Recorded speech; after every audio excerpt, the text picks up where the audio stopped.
Saya Rika Soyudi, menikah Dia Dikasari, dan Eka Suci Fitrianingsi. Gallagher and Mitchell dalam artikelnya berjudul Introduction to Electoral System mengatakan, electoral system matter. They are a crucial link in the change connecting the preference of citizens to the policy choices made by government. They are chosen by political actors, and one in existence have political consequences for this actor. They are an important object of study for anyone interested in the political process. Inti pendapat tersebut dapat diartikan, sistem pemilu itu penting dan merupakan mata rantai penting yang menghubungkan referensi warga negara terhadap pilihan kebijakan yang dibuat oleh pemerintah. Aktor politik yang terpilih pada akhirnya juga memiliki konsekuensi politik, dan hal tersebut merupakan objek studi yang penting bagi siapa saja yang tertarik dengan proses politik. Oleh karena itu, patut pula meninjau salah satu bagian dari pemilu, yaitu pemilihan kepala daerah dalam sudut pandang proses peradilannya. Adanya pengaturan sengketa hasil perselisihan pemilihan kepala daerah diselesaikan oleh Badan Peradilan Khusus sebagaimana adanya pasal 157 ayat 3 Undang-Undang Pemilihan Kepala Daerah yang menyebutkan perkara perselisihan penetapan perolehan suara tahap akhir hasil pemilihan diperiksa dan diadili oleh Mahkamah Konstitusi sampai dibentuknya Badan Peradilan Khusus. Sebagaimana diketahui, ada ketentuan pasal AKO telah sesuai pula dengan putusan Mahkamah Konstitusi nomor 97/PU/11/2013. Yang pada intinya, Mahkamah Konstitusi tidak berwenang menangani sengketa hasil pemilihan kepala daerah. Pun demikian, dalam putus AKO, Mahkamah Konstitusi juga menyatakan berwenang pula menangani sengketa hasil pemilihan kepala daerah selama belum ada undang-undang yang mengatur mengenai hal tersebut. Lantas, timbul pertanyaan kritis, apakah Bawaslu dapat berperan dalam hal proses peradilan khusus pemilihan kepala daerah? Masuk akal pula pertanyaan ini. Sebagaimana diketahui, salah satu wewenang Bawaslu adalah menerima dan menindaklanjuti laporan berkaitan dengan dugaan adanya pelanggaran terhadap pelaksanaan peraturan perundang-undangan yang mengatur mengenai pemilu. Oleh karena itu, kami membuat artikel dengan judul Suatu Tinjauan Peran Bawaslu dan Hal Proses Peradilan Khusus Pemilihan Kepala Daerah. Adapun artikel tersebut dengan dua bahasan pro dan kontra. Pun demikian, yang dipresentasikan pada simulasi ini pada posisi pro, dimulai dari sesi pembahasan.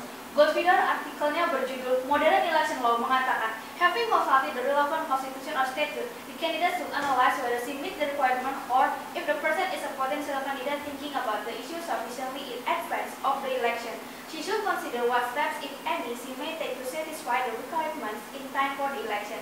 Inti dari ungkapan Goldfinger tersebut adalah setiap kandidat yang berniat mengikuti pemilu akan mempelajari konstitusi dan peraturan lainnya yang ada kaitannya dengan pemilu. Artinya, setiap calon kepala daerah yang menang dan yang kalah dalam kompetisi pemilihan kepala daerah sudah siap dengan ahli-ahli hukum konstitusinya. Oleh karena itu, benar pula ungkapan Goldfinger tersebut. Buktinya, setiap para ahli hukum konstitusi memberikan keterangan ahli di persidangan perkara sengketa hasil pemilihan kepala daerah di Mahkamah Konstitusi, di mana dari ahli dimaksud bisa diajukan dari pihak pemohon maupun termohon. Dijelaskan di bagian awal bahwa Bawaslu berwenang untuk menerima dan menindaklanjuti laporan yang berkaitan dengan dugaan adanya pelanggaran terhadap pelaksanaan peraturan perundang-undangan yang mengatur mengenai pemilu. Sudah sepantasnya pula Bawaslu berperan dalam hal proses peradilan khusus pemilihan kepala daerah. Adapun dalam argumen serta ide mekanisme ditawarkan sebagai berikut.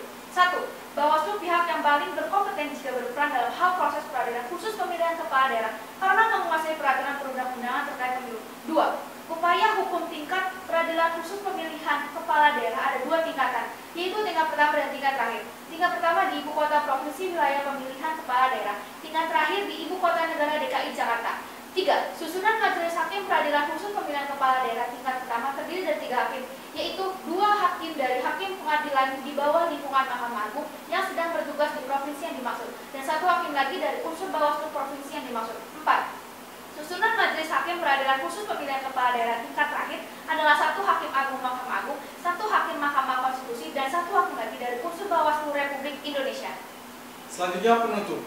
Bawaslu dapat berperan dalam hal proses peradilan khusus pemilihan kepala daerah dengan perannya sebagai salah satu anggota majelis hakim peradilan khusus pemilihan kepala daerah, baik pada peradilan tingkat pertama maupun tingkat terakhir. Tingkat pertama, di ibu kota provinsi ada 3 anggota majelis hakim, yaitu 2 dari hakim pengadilan yang bertugas di provinsi yang dimaksud dan 1 lagi berasal dari unsur Bawaslu provinsi yang dimaksud.